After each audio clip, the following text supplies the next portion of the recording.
कुमारिल भट्ट भारतीय संस्कृति में प्राचीन काल में महान ऋषि मुनि और संत हो गए और उन्होंने जो कार्य किए हैं वो अनगिनत हैं। ऐसी एक कहानी है 7वीं शताब्दी की भारत की। उस समय भारतवर्ष में बौद्धों का वर्चस्व अपने शिखर पर था। बात ही कुछ ऐसी थी कि इस्लाम अभी अपना आकार ले रहा था और ईसाइयत का प्रभाव भारतवर्ष पर पूरी तरह से पड़ा नहीं था। लेकिन बौद्ध दर्शन के जड़ें भारतीय सभ्यता और संस्कृति में मजबूत थी। बौद्ध दर्शन के सबसे बड़े खंडनकर्ता और वैदिक धर्म के उत्थान में महत्वपूर्ण भूमिका निभाने वाले कुमारिल भट्ट की कहानी। उन्होंने एक बौद्ध गुरु से दीक्षा लेकर बौद्ध दर्शन का ही खंडन किया और इसी कारण अंतिम समय में उन्होंने इसे स्वयं से ही गुरुद्रोह माना और अपना आत्मदाह कर लिया। जब कुमारिल भट्ट आत्मदाह कर रहे थे वहाँ आदि शंकराचार्य भी आए। उन्होंने बचाने का प्रयास भी किया, लेकिन कुमारिल भट्ट उन्हें अपने शिष्य मंडल मिस्र का पता दिया और शंकराचार्य जी के आंखों के सामने ही अपने देह का त्याग कर दिया। नालंदा जैसे प्रशस्त विद्यालय इनके ज्ञान का मार्ग प्रशस्त करते थे। बौद्ध लोग आम तौर से वेदों का विरोध करते और वेदों की निंदा करते थे। उन कट्टर बौद्धों के कार्य से आम जनता की बुद्धि भ्रष्ट हो गई थी। उनके ज्ञान के बारे में माना जाता है कि सम्राट हर्ष के अंतिम समय तक कुमारिल भट्ट का नाम पूरे आर्यवर्त को प्रकाशित कर चुका था। वेदांग के जानकारों की संख्या लगातार तेजी से घट रही थी। कुमारिल ने भी बौद्ध धर्म को समझने की कोशिश की। भट्ट के अनुसार उनके तर्क और आस्था के अनुसार वेदांत का अध्ययन और चिंतन ही मोक्ष की प्राप्ति मिलने का तत्व है। जिस दर्शन की और वे वेद मार्ग का परित्याग कर रहे थे, वेदों की भूमि पर वेद अपमानित हो रहे थे। उस समय वेद मानने वाले सनातन धर्मावलंबी कम होते जा रहे थे। ऐसे समय में कुमारिल भट्ट का जन्म 650वीं ईस्वी में जप मंडल नाम गांव में हुआ। कुमारिल भट्ट वेदांत और शास्त्रों का अध्ययन करने लगे। कुमारिल भट्ट वेदों के भक्त थे। वेदों की गिरी हुई दशा देखकर उन्हें दुख होता था, इसलिए फिर से वो वेदों का उद्धार करना चाहते थे। उन्होंने बौद्ध मत के खंडन का निश्चय किया, पर बौद्ध धर्म के ग्रंथों की उन्हें अच्छी जानकारी नहीं थी। इसलिए वो एक बौद्ध धर्माचार्य के पास विद्यार्थी के रूप में गए और बौद्ध धर्म का अध्ययन करने लगे। इसी तरह कुछ दिन व्यतीत हुए। एक दिन बौद्ध धर्माचार्य ने वेदों को निकृष्ट बताया, वेदों की निंदा की और वैदिक मार्ग की बड़ी निंदा। कुमारिल से वेदों की निंदा सह नहीं गई।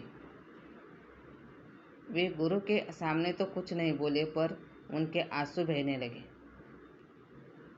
यह देखकर अन्य विद्यार्थी समझ गए कि यह वेदों को मानने वाला है। उस दिन से उन पर कड़ी दृष्टि रखने लगे। उन्हें निकालने के लिए अलग अलग युक्ति करने लगे। एक दिन कुमारिल भट्ट एक ऊंची दीवार पर बैठे थे, विचारों में मग्न थे। उसी समय कुछ बौद्ध विद्यार्थियों ने वहां आकर उन्हें धक्का देकर गिरा दिया।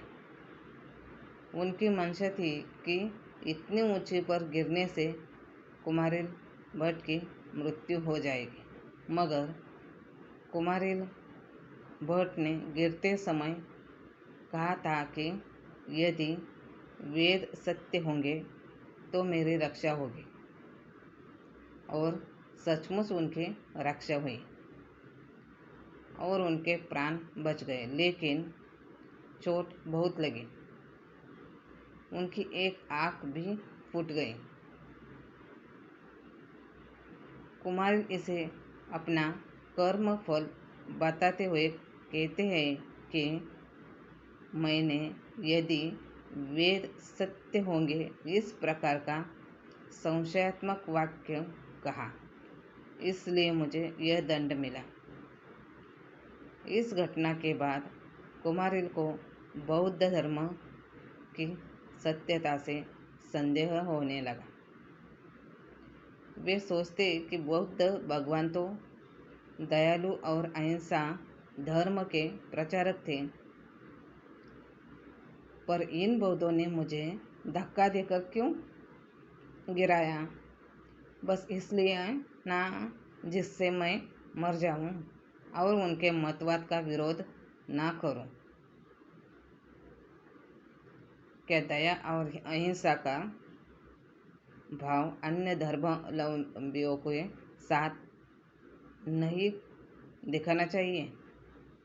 क्या शत्रु भी दया के पात्र नहीं है? परंतु यह सब कुछ नहीं। बौद्ध लोग वेदों के विरोधी हैं, इसलिए बड़े धूर्त और पाखंडी हैं। वे अन्य धर्मावलंबियों को ठुकरा कर ही रखना चाहते हैं। वे अपने पाखंड में सारे संसार को झुकाना चाहते हैं, पर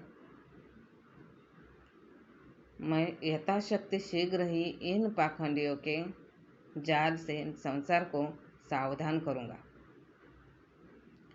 यही सब सोचकर और मन में दृढ़ संकल्प लेकर वैदिक धर्म का प्रचार करने लगे। कुमारिल भट्ट विद्वान और ज्ञानी थे। उन्हें लगता था कि मैं गुरुद्रोह का अपराधी हूँ और मुझे इसका प्रायश्चित केवल अग्नि में खुद को भस्म करने का। जबकि आदि शंकराचार्य जी ने उन्हें रोकने की कोशिश की, जबकि यह तय था कि आचार्य शंकर का लिखा ग्रंथ तब तक विद्वत समाज में स्वीकार नहीं होगा जब तक उस पर आचार्य कुमारिल भट्ट अपनी टिप्पणी न लिख दे। शंकराचार्य ने अपने पक्ष में अनुरोध किया, लेकिन कुमारिल भट्ट ने मौजूदा हालात में यह काम खुद कर पाने में अपनी असमर्थता जताते हुए उन्हें एक अन्य विद्वान मंडल मिस्र के पास भेज दिया और खुद अपनी ही जलाई आग में विलीन हो गए। यह कहना अतिशयोक्ति न होगी कि यदि आदि शंकराचार्य की भेंट कुमारिल भट्ट से न होती और कुमारिल भट्ट ने चिता में भस्म होते समय शंकराचार्य को मंडल मिस्र और उनकी पत्नी भारती के पास न भेजा होता, तो आदि आचार्य शंकर उन ऊंचाइयों तक पहुंच ही नहीं सकते थे। बाद में कुमारी ने अपने ही गुरु के पास शास्त्रार्थ और वेदों का ज्ञान लिया। शर्त है के आधार पर गुरु को अग्नि में कूदकर प्राण त्यागने पड़े। लेकिन इस महान वेद पाठी की आत्मा लगातार उसे कचोटती रही कि उसने झूठ का सहारा लेकर किसी आश्रम में प्रवेश किया। उसके अनुसार यह शास्त्रोक्त नहीं था, बल्कि गुरुद्रोह भी था। इसके बाद उनके मन में आत्मदोष का जो भाव है वो आखिरकार